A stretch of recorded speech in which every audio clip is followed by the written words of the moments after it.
Indian army మరియు APSP pipe band contingent. అదిగో వస్తోంది ఆంధ్రప్రదేశ్ అగ్నిమాపక శాఖ వారి శకటం. దీనికి నేతృత్వం వహిస్తున్నది కె వినయ్, సహాయ జిల్లా అగ్నిమాపక అధికారి, విజయవాడ. అగ్ని ప్రమాదాలు, ప్రకృతి విపత్తులు మరియు రోడ్డు ప్రమాదాల నుండి ప్రజల ప్రాణ ఆస్తి నష్టాలు నివారించడంలో వీరి పాత్ర గణనీయమైనది.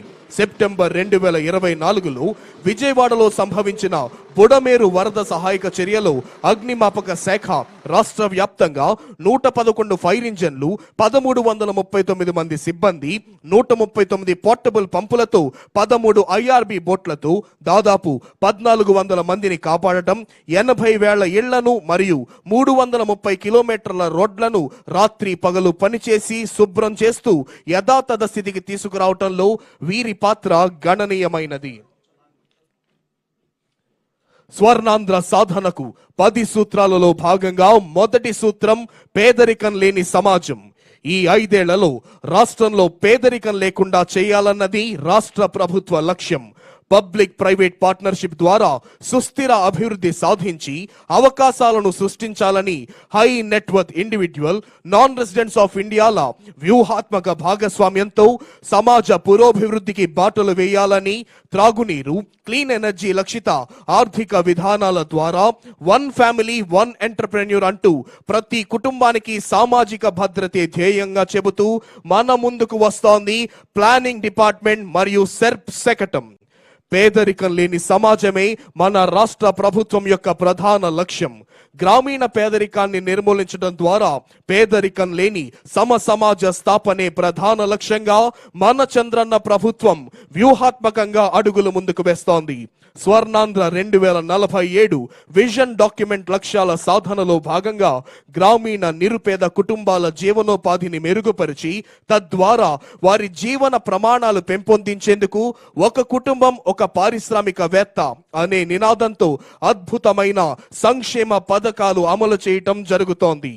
గ్రామీణ పేదరిక నిర్మూలనలో కీలక భూమిక పోషించే స్వయం సహాయక సంఘ మహిళల సంక్షేమం, అభ్యున్నతి, ఆర్థిక భద్రత, స్వావలంబన మరియు సాధికారతకై కృషి చేస్తోంది గౌరవనీయులైన ఆంధ్రప్రదేశ్ రాష్ట్ర ముఖ్యమంత్రి వర్యులు శ్రీ నారా చంద్రబాబు నాయుడు గారి నేతృత్వంలోని సమర్థమైన రాష్ట్ర ప్రభుత్వం. అదిగో ఇప్పుడు మన ముందుకు వస్తోంది గృహ నిర్మాణ శాఖ శకటం. 2029వ సంవత్సరం నాటికి పేదలందరికీ ఇళ్ళు. రాష్ట్రంలోని నిరుపేదలందరికీ 2029వ సంవత్సరం నాటికి శాశ్వత గృహ వసతి కల్పించాలనే లక్ష్యానికి మన చంద్రన్న ప్రభుత్వం కట్టుబడి ఉంది.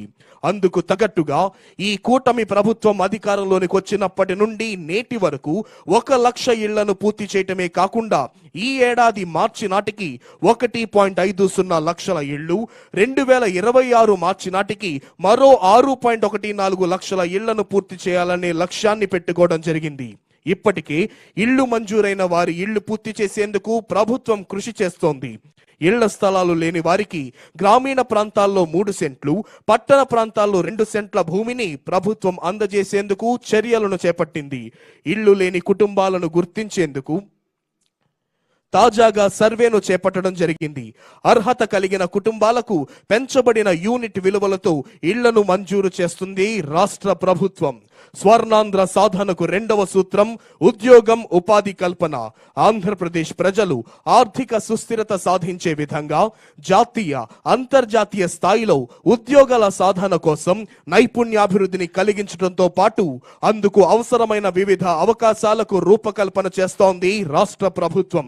ప్రపంచ స్థాయి పారిశ్రామిక పార్కులు, మహిళా ఎంఎస్ఎంఈ పార్కులు, సౌకర్యవంతమైన పనివేళలో ఉద్యోగాలు సృష్టించడమే ప్రభుత్వ లక్ష్యం. అదే లక్ష్యంతో వస్తోంది పరిశ్రమల శాఖ శకటం. Amplifying Andhra Pradesh, new impetus, new era. ఆధునిక సాంకేతికతను అందిపుచ్చుకొని వినూత్న ఆలోచనలు, విధానాలతో అభివృద్ధి, సంక్షేమ సాధనకై నూతన వరవళ్లకు శ్రీకారం చుట్టడంతో దేశవ్యాప్తంగా మంచి పేరు ప్రఖ్యాతలు గడించిన గొప్ప ప్రజానాయకుడు మన రాష్ట్ర ముఖ్యమంత్రి వర్యులు శ్రీ నారా చంద్రబాబు నాయుడు గారు అనటంలో ఎటువంటి సందేహము లేదు. రాష్ట్రంలో ఏర్పడిన ఎన్డీఏ కూటమి ప్రభుత్వం రాష్ట్రంలో సత్వర పారిశ్రామిక పురోభివృద్ధి సాధించే లక్ష్యంలో దేశంలో స్పీడ్ ఆఫ్ డూయింగ్ బిజినెస్ నినాదంతో ముందుకు వెళుతోంది. ఇప్పుడు మన ముందుకు వస్తోంది పర్యాటక శాఖ శకటం, పర్యాటక వారసత్వం మరియు సంస్కృతి. పర్యాటక రంగంలో గ్లోబల్ హబ్ గా మన ఆంధ్రప్రదేశ్ రాష్ట్ర పర్యాటక వారసత్వం మరియు సంస్కృతిని పరిరక్షిస్తూ heritage, temple, eco, rural, medical మరియు క్రూజ్ టూరిజాన్ని అభివృద్ధి పరచడం ద్వారా రాష్ట్రాన్ని పర్యాటక రంగంలో గ్లోబల్ హబ్ గా తీర్చిదిద్దాలనే లక్ష్యంతో రాష్ట్ర ముఖ్యమంత్రి వర్యులు శ్రీ నారా చంద్రబాబు నాయుడు గారి నాయకత్వంలోని ఎన్డీఏ ప్రభుత్వం అవిరళ కృషి చేస్తుంది.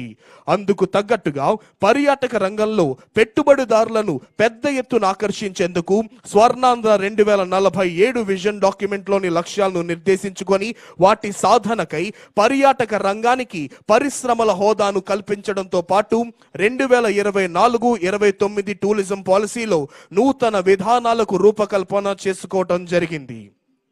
స్వర్ణాంధ్ర సాధనకు 3వ సూత్రం నైపుణ్యం, మానవ వనరుల అభివృద్ధి.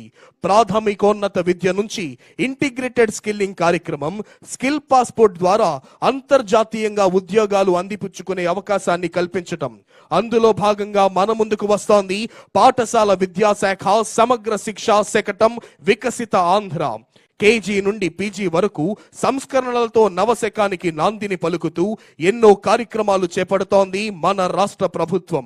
1 నుండి 10 తరగతుల విద్యార్థులకు సరికొత్త రంగులతో Sarvepalli Radhakrishnan Vidyarthi Mitra student kit, inter విద్యార్థులకు books, NEET, JEE competitive material అందజేస్తోంది రాష్ట్ర ప్రభుత్వం. డొక్కా సీతమ్మ మధ్యాహ్న బడి భోజన పథకం ద్వారా జోన్లు వారీగా విద్యార్థులకు నచ్చేలా మెచ్చేలా మెనూలో మార్పును తీసుకొచ్చి జనవరి 4 నుండి ఇంటర్ విద్యార్థులకు కూడా మధ్యాహ్న భోజన పథకాన్ని అందిస్తోంది రాష్ట్ర ప్రభుత్వం. ఇప్పుడు మన ముందుకు వస్తోంది నైపుణ్యాభివృద్ధి మరియు శిక్షణ శాఖ శకటం. గౌరవ ముఖ్యమంత్రి వర్యుల నిర్దేశానుసారం నాలెడ్జ్ ఎకానమీని అభివృద్ధి కోసం నైపుణ్య శిక్షణ ప్రధాన ధ్యేయంగా పాలిటెక్నిక్ మరియు ఐటీఐ ద్వారా పరిశ్రమలకు అనుగుణమైన వృత్తి, విద్య, ఉద్యోగ అవకాశాలే ప్రధాన లక్ష్యంగా ప్రాధాన్య రంగాలతో నైపుణ్య శిక్షణ మరియు అంతర్జాతీయ ఉద్యోగాలు పొందడంలో సహాయం చేయడం జరుగుతోంది. స్వర్ణాంధ్ర 2047 సంవత్సరం నాటికి ఆంధ్రప్రదేశ్ ను భారతదేశ నైపుణ్య రాజధానిగా తీర్చిదిద్దేందుకు గాను యువతకు సాధికారత కల్పించడంలో భాగంగా వినూత్న శిక్షణ కార్యక్రమాలు మరియు వ్యూహాత్మక పరిశ్రమల సహకారంపై దృష్టిని సారించింది రాష్ట్ర ప్రభుత్వం. గౌరవ మానవ వనరుల శాఖ మార్చుల నిర్దేశానుసారం గ్రీన్ ఎకానమీ అభివృద్ధికై సుల్జన్ మరియు స్వనీతి ఇనిషియేటివ్ కంపెనీల భాగస్వామ్యంతో 5 గ్రీన్ ఎనర్జీ స్కిల్ ల్యాబ్లను ఏర్పాటు చేయడం ద్వారా 12,000 మంది యువతులకు ఆంధ్రప్రదేశ్ రాష్ట్ర నైపుణ్యాభివృద్ధి సంస్థ ఉపాధి అవకాశాలు కల్పిస్తోంది. ఇప్పుడు మన ముందుకు వస్తోంది వైద్యారోగ్య శాఖ శకటం. ఆరోగ్యం మరియు కుటుంబ సంక్షేమం, క్యాన్సర్ పై విజయం స్క్రీనింగ్ తోనే సాధ్యం.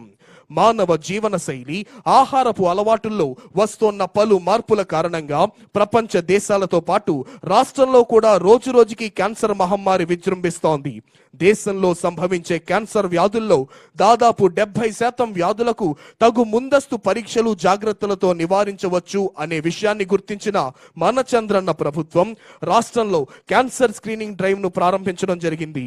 ఈ డ్రైవ్ లో 155 మంది సూపర్ స్పెషలిస్ట్ డాక్టర్లు, 238 జిల్లా ఆసుపత్రులు